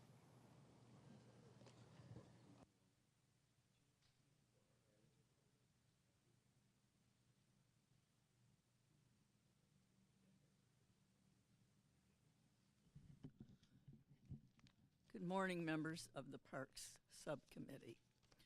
I'm going to divert a little bit. I am a strong supporter of the Parks Department's responsibilities and activities. And I'm sorry that we still are operating with less than we need to fulfill the obligation to all, particularly all the children and youth in our parks programs. And we need to look seriously at this, and you guys need to look seriously at this for this coming year to improve it. Right now in the PAC program, I just sat next to Inger, we have less than 1% of the probable children and youth participating in our PAC programs. And it isn't all because schools stepped forward as they could and filled the gap. There aren't that many schools filling the gap because there are more schools that don't have the money than do. So get on this and do something to get improvement in the offerings of the PACS program to all children. I'm going to read a quote that was in the Times on Sunday, an editorial by Henry Paulson, our former Treasury Secretary when Bush was president. There is a time for weighing evidence and a time for acting. And it's one thing I've learned throughout my work in finance, government and conservation. It is to act before problems become too big to manage, and that's where we are. As a sideline to this, and I say this to you because you'll all be at council next Wednesday, I totaled from the figures that Dustin Gardner published in his article on Saturday,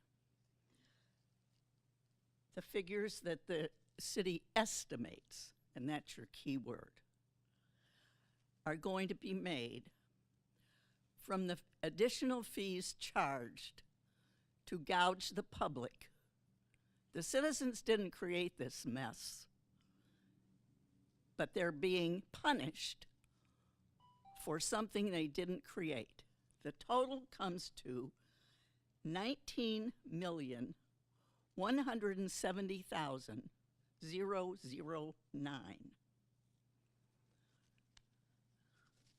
That against the figures that were given at the last council meetings recently, over the past 3-4 weeks, puts us accounting for the savings they think they're going to make, or the minus that they're going to have with employee pay and benefits for 2 years. That puts us at the end of this fiscal year, 1 year away, at minus $20.471991.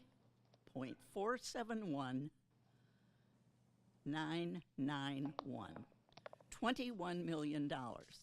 What you did, basically, you took the 38.8, which is not a substantiated figure. It's been bandied around since early March. Don't tell me it stayed stable for 3 months. You took that figure and you're adding to it.